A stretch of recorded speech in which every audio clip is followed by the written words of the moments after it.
नमस्कार प्यारे साथियों, मैं अजीत स्वागत करता हूं आपके अपने प्यारे परिवार रोजगार वेदन पर। कैसे हैं आप सब लोग? आशा है बहुत अच्छे होंगे, स्वस्थ होंगे, लाजवाब होंगे। तो जल्दी से लाइव आइए। हम राजभाषा पढ़ रहे हैं। राजभाषा की आज सेकंड क्लास है। यहाँ पर हम इसके बारे में बात करेंगे और आशा होगी कि आप लोग बेहतरीन तरीके से पढ़ रहे हैं, मेहनत कर रहे हैं यहाँ पर। देखिए, पॉलिटी की अगर मैं बात करता हूँ तो आप मुझे बताइएगा कि सर यहाँ पर हम बात करने वाले हैं किसके बारे में? आप कहेंगे सर यहाँ हम राजभाषा पढ़ेंगे और ये आज सेकंड क्लास है राजभाषा की। राजभाषा, ऑफिशियल लैंग्वेज, ऑफिशियल लैंग्वेज, ठीक है जी। ऑफिशियल लैंग्वेज ये क्लास नंबर 2 है, ठीक है। यहाँ पर जब हम चीज़ों को पढ़ते हैं बेहतरीन तरीके से, सारी चीज़ें हम देखते हैं तो हमें ये पता होना चाहिए कि सर कल हम लोगों ने राजभाषा पढ़ा था, जिसमें हम बात कर रहे थे अनुच्छेद 344 की। राजभाषा आयोग हम पढ़ चुके थे। हमने राजभाषा आयोग पढ़ा था कि 1955 में राजभाषा आयोग की स्थापना हुई थी, जिसके अध्यक्ष थे वीजी खैर, बाल गंगाधर खैर, जिसमें 14 सदस्य थे, लेकिन अब वर्तमान में 22 सदस्य होते हैं। अब राजभाषा पर संयुक्त संसदीय समिति की बात करेंगे कि सर राजभाषा पर, यहाँ पर आप लिखेंगे राजभाषा पर, राजभाषा पर संयुक्त संसदीय समिति। आप कहेंगे संयुक्त संसदीय समिति, संसदीय समिति, ठीक है जी। संयुक्त संसदीय समिति यानी कि हम इनको कह सकते हैं joint parliamentary committee, joint parliamentary committee, parliamentary committee, committee on official language commission, on the official language commission. आप कह सकते हैं ऑफिशियल लैंग्वेज, ऑफिशियल लैंग्वेज, राजभाषा पर ऑफिशियल लैंग्वेज। चलिए यहाँ पर हम लोग बात करेंगे लैंग्वेज पर कि सर ये समिति कब बनाई गई थी। देखिए, इस समिति का गठन कब किया गया था, तो आप लोगों का कमेंट होना चाहिए। बस बहुत जल्दी खत्म होगा रजनी जी, बहुत जल्दी खत्म हो रहा है ये, ठीक है। हम यहाँ पर बात करेंगे, आज ये टॉपिक खत्म हो जाएगा, कल और परसों 2 दिन में हम स्थानीय स्वशासन कर लेंगे। 2 क्लास में हम, एक क्लास में हम हाईकोर्ट निपटा देंगे, तो 3 क्लास वो हो गई, और एक क्लास और इंपॉर्टेंट लगा देंगे जिसमें हम मानवाधिकार आयोग पढ़ेंगे, ठीक है। 3 4 4 5 क्लास मान लो, मैक्सिमम 5 क्लास, ठीक है। मात्र 5 क्लास अब आपकी बची हुई हैं। तो आप कहेंगे सर इसका गठन कब किया गया था, ये कब बना था? तो ये बना था 1957 में, ठीक है। और इसके प्रथम अध्यक्ष कौन थे, इसके अध्यक्ष कौन बने थे? आप कहेंगे सर इसके अध्यक्ष या चेयरमैन कौन बन गए थे? चेयरमैन। यहाँ पर हम बात करेंगे कि सर इसके चेयरमैन कौन थे, जल्दी जल्दी से बताइए। तो आप कहेंगे सर इसके चेयरमैन थे जिनका नाम है जीबी पंत, गोविंद वल्लभ पंत। जीबी पंत यानी कि गोविंद वल्लभ पंत, गोविंद वल्लभ पंत, ठीक है। गोविंद वल्लभ पंत, यहाँ पर आप नाम याद रखना, जीबी पंत, गोविंद वल्लभ पंत थे, ठीक है। इसके बाद एक और स्थायी भाषा आयोग बना था, स्थायी राजभाषा आयोग, परमानेंट ऑफिशियल लैंग्वेज कमीशन, कब बना था? ये क्वेश्चन पूछा गया है 2019 में। चलिए यहाँ पर हम बात करेंगे, यहाँ हम बात कर रहे हैं कि भैया ये बताइए, आप कहेंगे स्थायी राजभाषा आयोग, स्थायी राजभाषा आयोग कब बनाया गया था? स्थायी राजभाषा आयोग, जल्दी से बताइएगा कि स्थायी राजभाषा आयोग, जिसे परमानेंट ऑफिशियल लैंग्वेज कमीशन कहेंगे, क्या कहेंगे? आप कहेंगे sir permanent, permanent official language commission, official language commission, language commission, ठीक है जी। ये सारी चीज़ें हम यहाँ पर पढ़ लेंगे। लैंग्वेज कमीशन कि भैया ये कमीशन कब बनाया गया था, कौन कौन साथी बताएंगे? आप कहेंगे सर ये कमीशन कब बनाया गया था, तो ये कमीशन का गठन कब हुआ था? आप बता देंगे सर इसका गठन कब किया गया था? 1961 में, 1961 में। ये क्वेश्चन पूछा गया था कि स्थायी राजभाषा आयोग का गठन कब हुआ था, ठीक है। तो ये तो नॉर्मल हमने अब बात कर ली थी अनुच्छेद अनुच्छेद 343 344 की। अब हम बात करेंगे रीजनल लैंग्वेजेस, जो रीजनल लैंग्वेजेस हैं हम उसके बारे में बात करेंगे, ठीक है। प्रादेशिक भाषाओं के बारे में बात करेंगे। तो सभी को राधे राधे, नमस्कार, जय हिंद, जय भारत। हाँ जी, ये यूपी के फर्स्ट सीएम भी थे, गोविंद वल्लभ पंत, ठीक है। चलिए यहाँ तक हमने पढ़ा। अब बात आती है सर प्रादेशिक भाषाएं। हमने कल बात की थी प्रादेशिक भाषाएं। आप बताएंगे सर प्रादेशिक भाषाएं क्या होंगी? प्रादेशिक भाषाएं कौन कौन से आर्टिकल में है प्रादेशिक भाषाएं? रीजनल लैंग्वेजेस हम पढ़ेंगे कि सर रीजनल लैंग्वेजेस हम यहाँ पर पढ़ रहे हैं, रीजनल लैंग्वेजेस, प्रादेशिक भाषाएं, लैंग्वेजेस। चलिए बताइए कि सर रीजनल लैंग्वेजेस, प्रादेशिक भाषाएं, कौन कौन से आर्टिकल हम यहाँ पर पढ़ेंगे? तो आर्टिकल 345 से लेकर 347 तक हम पढ़ने वाले हैं। 2 आर्टिकल यहाँ पर हम याद करेंगे, हालांकि 3 आर्टिकल हैं ये। एक आर्टिकल जो 345 क्या लिखा है इसमें? अनुच्छेद 345 क्या कहता है? अनुच्छेद 345 क्या कहता है? संविधान संशोधन कराएंगे, बिल्कुल। चलिए यहाँ पर बात आती है कि सर राज्य विधानमंडल यानी कि स्टेट लेजिस्लेचर द्वारा किसी भाषा को जिसका प्रयोग राज्य में शासकीय प्रयोजनों के लिए या ऑफिशियल यूज के लिए किया जाता हो को मान्यता देता है या मान्यता देने के लिए कानून बना सकता है। जैसे उत्तर प्रदेश में हिंदी है, दूसरी भाषा उर्दू है, उत्तराखंड में हिंदी है, दूसरी भाषा संस्कृत है। तो इस प्रकार से आप कह सकते हैं कि भारत में कुल मिलाकर ऐसे कितने राज्य हैं जहां पर हिंदी को आधिकारिक भाषा के रूप में मान्यता दी हुई है। आप कहेंगे सर उत्तर प्रदेश है, उत्तराखंड है, मध्य प्रदेश है, बिहार है, झारखंड है, राजस्थान है, हिमाचल प्रदेश है, हरियाणा है, छत्तीसगढ़ है। ठीक है, आप कहेंगे सर एक केंद्र शासित प्रदेश भी है जिसे हम दिल्ली दिल्ली के नाम से जानते हैं। ठीक है, तो यहाँ पर आप लोग भैया बताइए, चलिए जल्दी जल्दी से।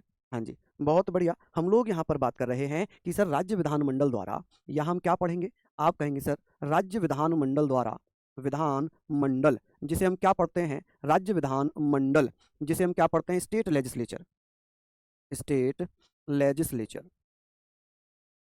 स्टेट लेजिस्लेचर, राज्य विधानमंडल, स्टेट लेजिस्लेचर किसी भाषा को, किसी भी भाषा को, लैंग्वेज को जिसका प्रयोग, भाषा को जिसका प्रयोग, जिसका प्रयोग प्रयोग शासकीय कार्यों में किया जाता हो, किसमें, शासकीय कार्यों में किया जाता हो, शासकीय कार्यों में, यानी कि ऑफिशियल, आप कहेंगे सर ऑफिशियल वर्क में किया जाता हो, वर्क्स में किया जाता हो, किया जाता हो, उसे उसे आधिकारिक भाषा के रूप में मान्यता दे सकती हैं, आधिकारिक भाषा के रूप में मान्यता दे सकते हैं, भाषा के रूप में मान्यता दे सकते हैं। ठीक है, क्या कर सकते हैं, मान्यता दे सकते हैं। चलिए यहाँ पर आप लिख सकते हैं दे सकते हैं। अब दे सकते हैं, मान लीजिए आप यहाँ पर ये बताएं कि भैया ये हमने पढ़ लिया, अब आप मुझे ये बताइए एग्जाम्पल के तौर पर, जैसे यूपी है, यूपी की आधिकारिक भाषा क्या है, हिंदी है, कौन सी है, हिंदी है। और यूपी की सेकंड सेकंड आधिकारिक भाषा कौन सी है, यूपी की पहली आधिकारिक भाषा हिंदी है, दूसरी आप कहेंगे उर्दू है। और उर्दू को आधिकारिक भाषा के रूप में कब शामिल किया गया था, 1979 में, कब, 1989 में, माफी चाहूंगा, 1989 में आधिकारिक भाषा बनाया। जैसे कि यूके है, यूके की पहली आधिकारिक भाषा हिंदी है, लेकिन सेकंड आधिकारिक भाषा कौन सी है, संस्कृत है, कौन सी, संस्कृत है। और संस्कृत को कब, 2010 में, कब 2010 में इसको आधिकारिक भाषा के रूप में शामिल कर लिया है। ठीक है, अच्छा हम बात करेंगे सर, ये हमने पढ़ लिया कि भारत में कुल कुल हिंदी भाषी राज्य कितने हैं। चलिए बताइए जल्दी से कि सर हिंदी को राजभाषा के रूप में किस किस राज्य ने मान्यता दी है। नोट करके लिखिएगा, नोट करके, एसी बंद करो, नोट करके आप लिखिएगा कि सर हिंदी को, आप कहेंगे हिंदी, हिंदी को आधिकारिक भाषा या राजभाषा किसने बनाया है, आधिकारिक भाषा किसने बनाया है, आधिकारिक भाषा। आप कहेंगे सर आधिकारिक भाषा किसने बनाया है, तो सबसे पहले मैं यहाँ लिखूंगा कि सर यूपी है ना, यूके है, एमपी है, मध्य प्रदेश है, एमपी है, बिहार है, राजस्थान है, कौन सा, राजस्थान है, हिमाचल प्रदेश है, हिमाचल प्रदेश होगा। ठीक है, हिमाचल प्रदेश, हिमाचल प्रदेश की भी क्या हो जाएगी भैया, हिंदी हो जाएगी। हरियाणा है, हिमाचल हरियाणा हो जाएगा। ठीक है, हरियाणा हो जाएगा। तो 1 2 3 4 5 6 7, अब बात आती है सर छत्तीसगढ़, छत्तीसगढ़ कौन सा जी, छत्तीसगढ़ और झारखंड। आप कहेंगे सर छत्तीसगढ़ और झारखंड, छत्तीसगढ़ एवं झारखंड, झारखंड। 1 2 3 4 5 6 7 8 9, 9 तो राज्य हो गए, राज्य कितने हो गए जी, 9। आप कहेंगे सर राज्यों की संख्या कितनी है, राज्य हो गए 9। अब यहाँ पर एक और है यूटी, केंद्र शासित प्रदेश। आप कहेंगे एक यूटी है और वो भी कौन सा, दिल्ली। तो कुल मिलाकर राज्य और केंद्र शासित प्रदेशों की संख्या जिन्होंने हिंदी को आधिकारिक भाषा के रूप में मान्यता दी है, 10 हो गए। कौन कौन से, तो आप कहेंगे UP, UK, MP, Bihar, Rajasthan, Madhya Himachal Pradesh, Haryana, Jharkhand, Chhattisgarh, 9 राज्य हो गए और एक दिल्ली हुआ। तो 1 2 3 4 5 6 7 8 9 और एक ये दिल्ली। दिल्ली क्या है जी, केंद्र शासित प्रदेश है। चलिए यहाँ पर हमने बात कर ली, ऐसे कौन कौन से राज्य हैं जिन्होंने हिंदी को सेकंड ऑफिशियल लैंग्वेज माना है या सेकंड आधिकारिक भाषा माना है। आप कहेंगे सर महाराष्ट्र हो जाएगा। कौन हो जाएगा, महाराष्ट्र हो जाएगा। चलिए हम लोग बात करेंगे महाराष्ट्र, गुजरात, पंजाब। ठीक है, और केंद्र शासित प्रदेश में हम बात करेंगे चंडीगढ़, अंडमान निकोबार। चलिए जल्दी जल्दी से लिखिए, नोट डाउन कर लीजिए। चलिए लिख लिए होंगे यहाँ तक, तो जल्दी से थम कर दीजिए, जल्दी से थम कर दीजिए। बात होती है कि सर हिंदी को दूसरी सेकंड आधिकारिक भाषा, आधिकारिक भाषा, आधिकारिक भाषा किसने बनाया है, आधिकारिक भाषा। आप कहेंगे सर आधिकारिक भाषा किसने बनाया है, तो आप मुझे बता देना कि सर आधिकारिक भाषा, तो आप कहेंगे सेकंड आधिकारिक भाषा बनाया महाराष्ट्र ने। किसने, महाराष्ट्र ने।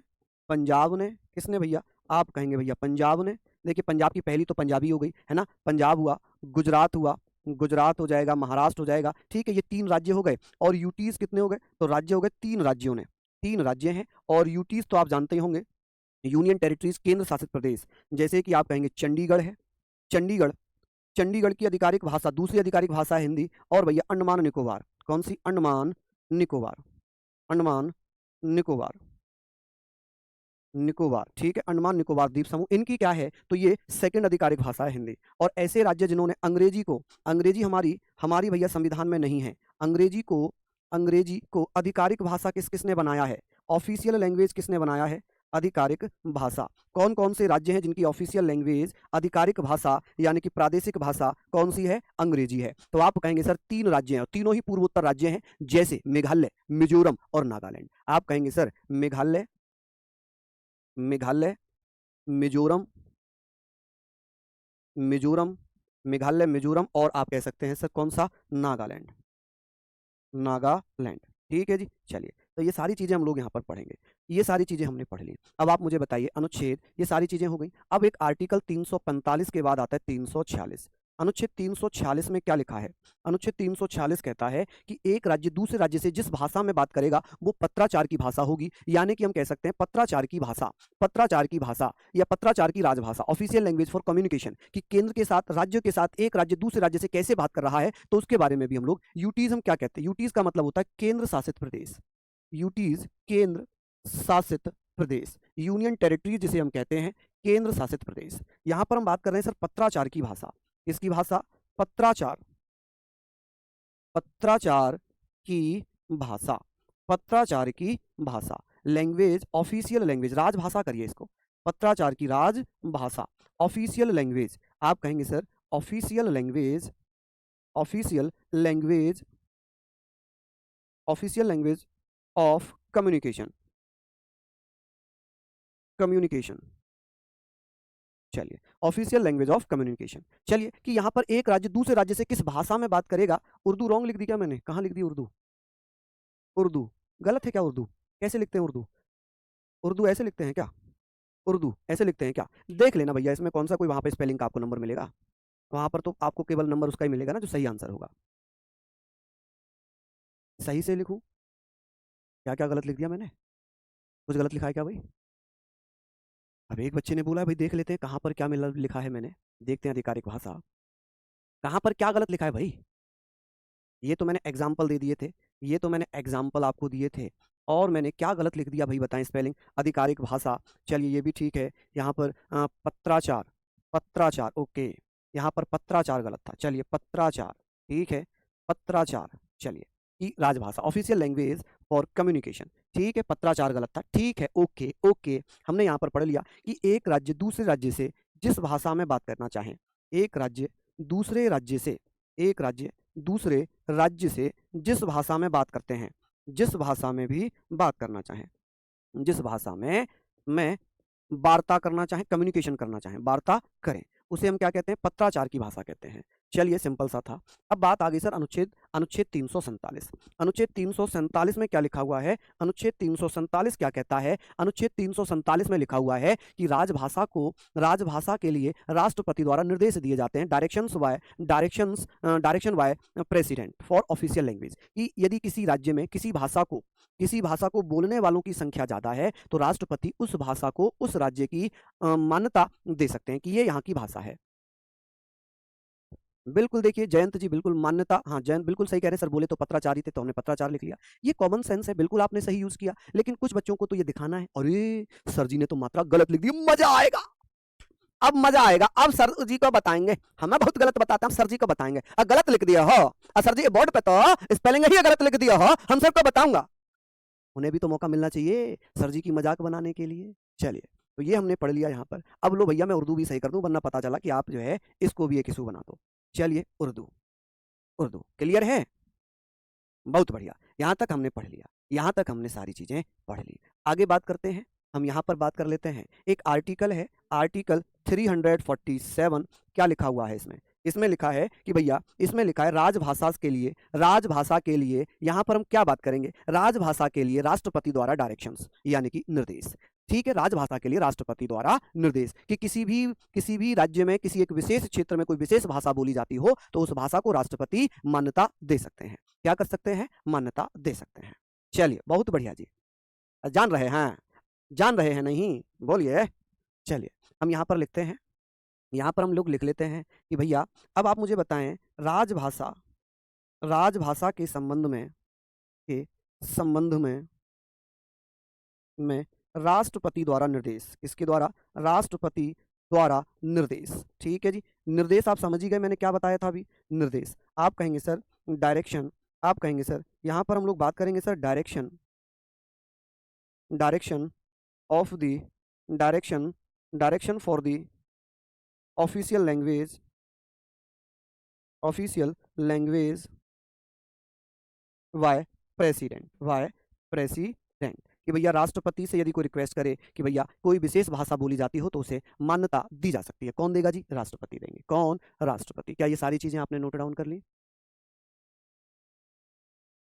बिल्कुल बिल्कुल, देखिए मैं उतना ही पढ़ाता हूँ जितना आपको आपके एग्जाम में आता है। आपको पता है कि अगर आप पहले से मुझसे पढ़ रहे होंगे तो आप ये जानते होंगे कि मैं सेलेक्टेड पॉइंट ही पढ़ाता हूँ। ठीक है, सेलेक्टेड पॉइंट ही पढ़ाता हूँ।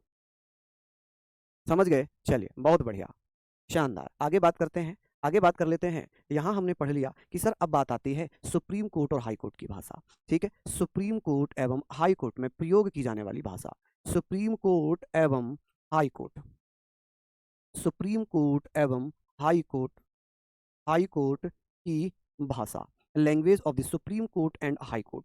कौन कौन से आर्टिकल्स हमें यहाँ पर पढ़ने थे? अनुच्छेद 348 और 349। लेकिन हम यहाँ पर अनुच्छेद 348 का ही प्रयोग करेंगे। इसमें आप ये कह सकते हैं कि सुप्रीम कोर्ट में प्रयोग की जाने वाली भाषा, हाई कोर्ट में प्रयोग की जाने वाली भाषा कौन सी होगी? अंग्रेजी होगी। अंग्रेजी का ही प्रयोग उसमें किया जाएगा। अनुच्छेद 210 में राज्य विधानमंडल में प्रयोग की जाने वाली भाषा है। चलिए यहाँ पर हमने लिखा, हमने यहाँ पर लिखा कि भैया एक आर्टिकल आप मुझे बताएं कि एक आर्टिकल है, आर्टिकल है जी 348, अनुच्छेद 348। इसमें लिखा हुआ है सुप्रीम कोर्ट एवं हाई कोर्ट में, सुप्रीम कोर्ट एवं हाई कोर्ट में अंग्रेजी का ही प्रयोग किया जाता है। किसका? अंग्रेजी का, अंग्रेजी का प्रयोग किया जाता है, यानी कि अंग्रेजी सुप्रीम कोर्ट हाई कोर्ट की भाषा हो गई। चलिए अब यहाँ पर 349 बहुत ज्यादा पढ़ने की आवश्यकता है नहीं।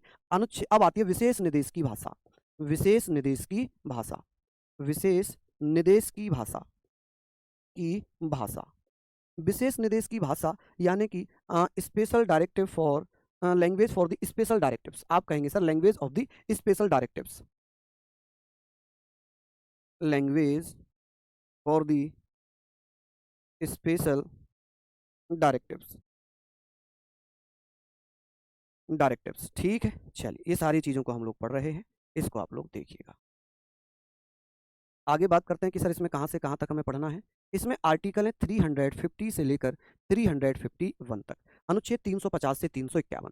अब अनुच्छेद 350 में क्या लिखा हुआ है? अनुच्छेद 350 में लिखा हुआ है व्यथा निवारण की भाषा, language for redress of grievance, यानी कि मुझे जो भाषा आती है मैं उस भाषा में अपनी समस्या के समाधान के लिए पत्र लिख सकता हूँ, एप्लीकेशन लिख सकता हूँ। मान लीजिए मैं भारत में तमिल का रहने वाला हूँ और मेरी कोई बैग या मेरा कोई सामान दिल्ली में चोरी हो जाता है और मुझे दिल्ली की भाषा हिंदी नहीं आती, मुझे तमिल आती है, तो मैं तमिल में ही एक पत्र लिखकर पुलिस स्टेशन में दे सकता हूं। अब ये पुलिस की जिम्मेदारी है कि उस तमिल एप्लीकेशन को वो ट्रांसलेट करवाए। तमिल तमिल व्यक्ति से पुलिस ये नहीं कह सकती कि आप हिंदी में लिख कर दो या इंग्लिश में लिख कर दो। उसको तमिल आती है भैया, वो वही लिखेगा, क्योंकि ऐसा प्रावधान अनुच्छेद 350 में लिखा हुआ है। आप कहेंगे सर व्यथा निवारण की भाषा कौन से आर्टिकल में दी हुई है? अनुच्छेद 350। यहां पर आप कहेंगे सर व्यथा, आप क्या कह सकते हैं? व्यथा निवारण की भाषा, निवारण, आप कहेंगे सर व्यथा निवारण की भाषा, व्यथा निवारण की भाषा, language of, language of, language for redress, आप कहेंगे language for redress, language for redress. अब यहां पर बात आती है ऑफ ग्रीवेंसेस। ठीक है, आप क्या कहेंगे सर? ग्रीवेंसेस। अब इसका मतलब क्या है कि समस्या निवारण के लिए, समस्या के समाधान के लिए, किसके लिए? समस्या समाधान के लिए। ठीक है, समाधान यानी कि सॉल्व द प्रॉब्लम या सॉल्व द प्रॉब्लम, समस्या समाधान के लिए, के लिए, के लिए प्रयोग की जाने वाली भाषा, के लिए प्रयोग की जाने वाली भाषा। अब इसके लिए आप क्या कर सकते हैं? के लिए संघ, संघ मतलब यूनियन, संघ मतलब यूनियन यानी कि हिंदी यूनियन, एवं राज्य, राज्य की आधिकारिक भाषा में, राज्य की आधिकारिक, आधिकारिक भाषा में, भाषा में पत्र, पत्र या एप्लीकेशन, एप्लीकेशन, लिखने की स्वतंत्रता, लिखने की स्वतंत्रता, कि भैया मेरा अधिकार है कि मैं या तो हिंदी का प्रयोग करूं स्वतंत्रता, या भैया जो राज्य की आधिकारिक भाषा होगी मैं उसका प्रयोग करूं। ठीक है जी, ये हमने पढ़ लिया, यहां तक हम पढ़ेंगे। अब बात आती है अनुच्छेद 350 ए। 350 ए में क्या लिखा है? 350 ए हमारे ओरिजिनल संविधान में नहीं था। ये कहां पर था? तो इसको हमने बाद में जोड़ा है। 7वां संविधान संशोधन अधिनियम 1956 के द्वारा हमने एक आर्टिकल जोड़ा 350 ए, जिसमें लिखा है मातृभाषा में शिक्षा, education in in mother tongue. आप कहेंगे सर भाषाई अल्पसंख्यक हैं, जो जो अल्पसंख्यक हैं, भाषा के आधार पर लिंग्विस्टिक माइनॉरिटीज ग्रुप हैं, उन्हें प्राथमिक स्तर पर ऑन द प्राइमरी लेवल पर मातृभाषा में शिक्षा लेने का अधिकार है। जैसे कि पंजाबी लोग, उन्हें अपनी पंजाबी पढ़ने का प्राइमरी लेवल पर, जैसे कि मुस्लिम लोग उन्हें अपनी इस्लामिक भाषा जो उर्दू है, ठीक है, यहाँ पर हमने पढ़ लिया कि सर ये हमने पढ़ लिया है। अब बात हम करेंगे सर, एक आर्टिकल है, आर्टिकल कौन सा है? आर्टिकल 350 का कह लें या ए कह लें, ठीक है। इसे कब जोड़ा गया? इसे 7वां संविधान संशोधन, 7वां संविधान संशोधन, संविधान संशोधन, 7वां संविधान संशोधन अधिनियम, अधिनियम 1956, 7वां संविधान संशोधन अधिनियम 1956 के द्वारा जोड़ा गया। ठीक है, क्या किया गया? ये आर्टिकल जोड़ा गया। जब ये जोड़ दिया, अब बात यहाँ पर ये है कि सर इसको जोड़ दिया, तो यहाँ पर हम बात कर रहे हैं कि सर 7वां संविधान संशोधन अधिनियम 1956, इसको जोड़ दिया तो इसमें क्या लिखा है? इसमें लिखा है मातृभाषा में, मातृभाषा में शिक्षा, मातृभाषा में शिक्षा, यानी कि जो अल्पसंख्यक वर्ग हैं, शिक्षा। आप कहिएगा कि सर मातृभाषा में शिक्षा, एजुकेशन, एजुकेशन, पढ़े लिखे लोग अब इसको एडुकेशन कहते हैं, education in mother tongue, mother tongue, mother tongue. तो आप कहेंगे सर किस में? तो मदर टंग में, किस में भैया? आप कहिएगा कि सर 7वां, यहां पर हमने पढ़ लिया जी, ठीक है जी, मदर टंग में, मातृभाषा में शिक्षा का अधिकार होगा। और किसको? जो भैया ऐसे व्यक्ति जो भाषाई अल्पसंख्यक वर्ग हैं, जो भाषाई अल्पसंख्यक वर्ग हैं, भाषाई अल्पसंख्यक वर्ग, अल्पसंख्यक वर्ग, वर्गों को मातृभाषा में शिक्षा का अधिकार है, मातृभाषा में शिक्षा, पढ़ने का, शिक्षा लेने का अधिकार होगा। चलिए आगे बात करते हैं, एक आर्टिकल और यहाँ पर पढ़ेंगे कि सर एक आर्टिकल और इसी से संबंधित होगा, अनुच्छेद 350 बी, 350 ख। इसमें क्या दिया हुआ है? इसमें क्या दिया? ये कब जोड़ा गया था? ये कब जोड़ा गया है? चलिए बताइए। ये भी 7वें संविधान संशोधन अधिनियम 1956 के द्वारा जोड़ा गया है, और इसमें लिखा है कि जो भाषाई अल्पसंख्यक हैं, जो जो भैया लिंग्विस्टिक माइनॉरिटीज ग्रुप हैं, ये विशेष अधिकारी की नियुक्ति करेंगे, special officer appointed appointed by president, यानी कि यहाँ पर हम कह सकते हैं अल्पसंख्यक भाषाओं के, अल्पसंख्यक भाषाओं का एक स्पेशल या विशेष अधिकारी नियुक्त किया जाएगा। ठीक है, मैंने 349 स्किप कर दिया, तो किसी का ध्यान और किसी पे नहीं है। दो बच्चे हैं, इनका ध्यान जो मैं पढ़ा रहा हूं उन पर बिल्कुल भी नहीं है। वो कह रहे हैं अरे सर जो आप पढ़ा रहे हो तो आएगा ही नहीं एग्जाम में, तो वो आएगा जो आपने छोड़ दिया 349, केवल वही आने वाला है और कुछ नहीं आएगा सर यहां से। ये ह्यूमन प्रवृत्ति होती है। मैं जब कह रहा हूं कि वो इंपोर्टेंट नहीं है, केवल उसमें सुप्रीम कोर्ट से संबंधित भाषाओं का ब्यौरा दिया हुआ है, लेकिन आपको वही पढ़ना है क्योंकि वही आएगा। ये थोड़ी आएगा, ये तो फालतू में टाइम पास कर रहा हूं, ये तो मैं सिर्फ टाइम पास कर रहा हूं, है ना जी। चलिए यहाँ पर हम सारी चीजें पढ़ ली, अब हमने यहाँ पर ये पढ़ना है कि सर इसमें क्या लिखा है। आप कहेंगे सर भाषाई अल्पसंख्यकों के लिए, अल्पसंख्यकों के लिए एक विशेष अधिकारी की नियुक्ति, एक विशेष अधिकारी, विशेष अधिकारी स्पेशल ऑफिसर, स्पेशल ऑफिसर की नियुक्ति, नियुक्ति अपॉइंटमेंट कौन करेंगे? राष्ट्रपति महोदय करेंगे। कौन करेंगे जी? राष्ट्रपति द्वारा किया जाएगा। किसके द्वारा? राष्ट्रपति द्वारा। ठीक है जी, किसके द्वारा? राष्ट्रपति के द्वारा। क्या यहां तक आपने लिख लिया? मुझे बताइए, क्या यहां तक आपने लिख लिया? मुझे बताएं जल्दी जल्दी से।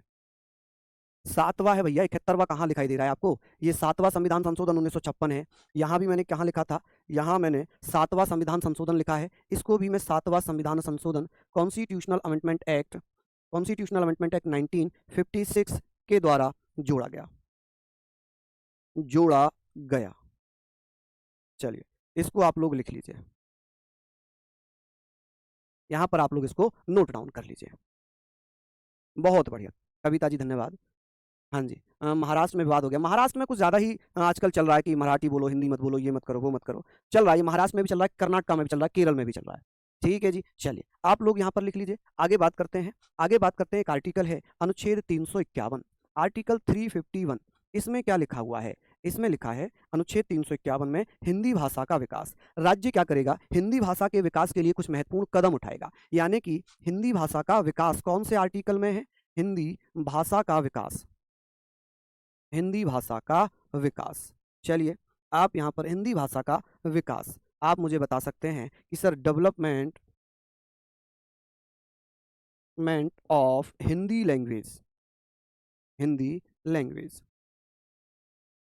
चलिए कि सर हिंदी भाषा का विकास, यहाँ तक हमने पढ़ लिया। अब बात आती है सर दो महत्वपूर्ण आर्टिकल। इसमें लिखा है राज्य का कर्तव्य है कि राज्य क्या करेगा कि हिंदी भाषा के लिए कुछ महत्वपूर्ण विकास करेगा। ठीक है जी, कोई सिलेबस चेंज नहीं हुआ है, कोई सिलेबस चेंज नहीं हुआ है, सेम सिलेबस है जो मैं आपको बता रहा हूँ। ठीक है, अब कुछ इंपोर्टेंट आर्टिकल हैं, जैसे कि एक आर्टिकल मैं आपको बताऊंगा आर्टिकल 120 और एक आर्टिकल मैं आपको बताऊंगा आर्टिकल 210। क्या दिया हुआ है जी इनमें? इनमें क्या दिया हुआ है इसको भी हम लोग पढ़ लेते हैं। यहाँ पर जैसे यहाँ पर हम पढ़ते हैं कि सर ये आप मुझे बता दें, ये आप बताएं कि इसमें क्या लिखा हुआ है। इसमें लिखा है संसद में प्रयोग की जाने वाली भाषा, संसद में प्रयोग की जाने वाली भाषा। प्रयोग आप कह सकते हैं कि सर संसद में प्रयोग की जाने वाली भाषा, की जाने वाली भाषा, भाषा। चलिए बहुत बढ़िया। ठीक है कि संसद में कौन सी भाषा का प्रयोग होता है? आप कहेंगे सर संसद में किसका? आप कहेंगे हिंदी या इंग्लिश का। लेकिन इसमें आप कह सकते हैं कि सर इंग्लिश या हिंदी, यही तो भैया प्रयोग की जा सकती है, इंग्लिश एवं हिंदी। लेकिन यदि किसी को ना तो हिंदी आती हो, कोई साउथ का है, ना तो उसे हिंदी आती है ना इंग्लिश आती है, तो वो क्या करेगा कि भैया संसद सदस्य यानी कि सांसद, सांसद जिसे हम एमपी कहते हैं, मेंबर ऑफ पार्लियामेंट कहते हैं, वो स्पीकर की सलाह से, स्पीकर की परमिशन से, की पूर्व स्वीकृति से, पूर्व स्वीकृति से, पूर्व स्वीकृति से मातृभाषा में, मातृभाषा जो उसकी मातृभाषा है, मातृभाषा में ठीक है भाषण दे सकता है, भाषण दे सकता है, दे सकता है। चलिए यहाँ पर हम बात करेंगे, इसमें क्या लिखा है? आप कहेंगे भैया राज्य विधानमंडल में, कहाँ पर? राज्य विधानमंडल में प्रयोग की जाने वाली भाषा, प्रयोग की जाने वाली भाषा, प्रयोग की जाने वाली भाषा। यहाँ पर आप कहेंगे सर प्रयोग की जाने वाली भाषा, की जाने वाली भाषा। अब मुझे बताइए कि सर जैसे उत्तर प्रदेश है, उत्तर प्रदेश में किस भाषा का प्रयोग किया जाता है? तो आप कहेंगे जैसे हिंदी का, जैसे अंग्रेजी का, या उस राज्य की जो आधिकारिक भाषा होगी। अब इसमें दो भाषाएं तो हमने ऑलरेडी यहाँ पर पढ़ ली। एक तो इंग्लिश का प्रयोग किया जा सकता है, ठीक है, क्योंकि ऑलरेडी इंग्लिश संसद में चल रही है। एक इंग्लिश का, दूसरा हिंदी का, और हिंदी या उस राज्य की जो आधिकारिक भाषा हो, उस राज्य की, ठीक है, उस ये क्या हुआ भाई?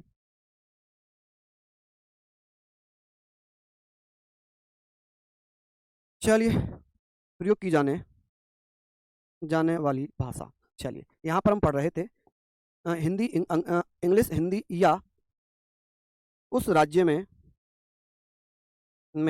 प्रयोग की जाने वाली, प्रयोग की जाने वाली भाषा। ठीक है, जैसे कि मान लीजिए, जैसे मान लो कि भैया यहाँ पर मेघालय के विधानमंडल की बात हो रही है, तो मेघालय विधानमंडल में या तो संघ की हिंदी बोली जाएगी या अंग्रेजी बोली जाएगी, या मेघालय की ऑफिशियल लैंग्वेज, और मेघालय की ऑफिशियल लैंग्वेज भी अंग्रेजी है। अल्पसंख्यक का मतलब होता है ऐसे लोग जो धार्मिक और भाषा के आधार पर कम है, जिनकी संख्या कम है। मैं अल्पसंख्यक ही समझा देता हूँ, पहले इतना लिख लो, पहले इतना आप लोग लिख लो। ठीक है, लिख लो इतना, ठीक है। चलिए आगे बात कर लें। यहाँ तक यहाँ आपने लिखा, आप कहेंगे सर अल्पसंख्यक किसे कहते हैं? हालांकि मैंने बताया भी था अल्पसंख्यक, अल्पसंख्यक कौन हो गए? अल्पसंख्यक यानी कि माइनॉरिटीज, माइनॉरिटीज, माइनॉरिटीज, अल्पसंख्यक। अल्पसंख्यक भैया भाषा और धर्म के आधार पर, भाषाई एवं धार्मिक, आप कहेंगे सर धार्मिक एवं भाषाई आधार पर, भाषाई आधार पर माना जाता है। ठीक है, आधार पर जिनकी जिनकी बोली बोलने वालों की, जिनकी भाषा बोलने वालों की संख्या कम है, जिनके धर्म की संख्या कम है, जैसे भारत में कुल छः छः अल्पसंख्यक हैं। भारत में कितने अल्पसंख्यक हैं, कितने माइनॉरिटीज़ हैं? भारत में अल्पसंख्यक कितने होंगे, जल्दी से बताइए। आई थिंक मैंने ये कराया भी था एक दिन। आप कहेंगे सर सबसे बड़ा अल्पसंख्यक समुदाय है मुस्लिम। मुस्लिम है, सिख हैं, कौन है जी, सिख, मुस्लिम, बौद्ध, जैन, पारसी और ईसाई। और ईसाई यानी कि कुल मिलाकर कितने लोग हो गए, 6 समुदाय हैं जो भारत में ईसाई। तो आप कहेंगे 1 2 3 4 5 6, ये वो लोग हैं जो अल्पसंख्यक दृष्टि में आते हैं। तो आपने ये पढ़ा, कलम पढ़ेंगे हाई कोर्ट। ये मुझे आप बताइए, ये आप मुझे बताइए। चलिए बहुत बढ़िया, शानदार। तो यहाँ तक आप लोग पढ़ सकते हैं, मेहनत कर सकते हैं। अब 5 क्लास बची हैं बस आपकी, मात्र 5 क्लास, ठीक है। तो इसको आप पढ़िए, मेहनत करिए, फिर मिलेंगे आप लोगों से। तब तक के लिए जय हिंद, जय भारत, सभी को हार्दिक शुभकामनाएं। ऐसे ही पढ़ते रहें, मेहनत करते रहें, ठीक है। चलिए एक बार जरूर बताना क्लास कैसी लगी।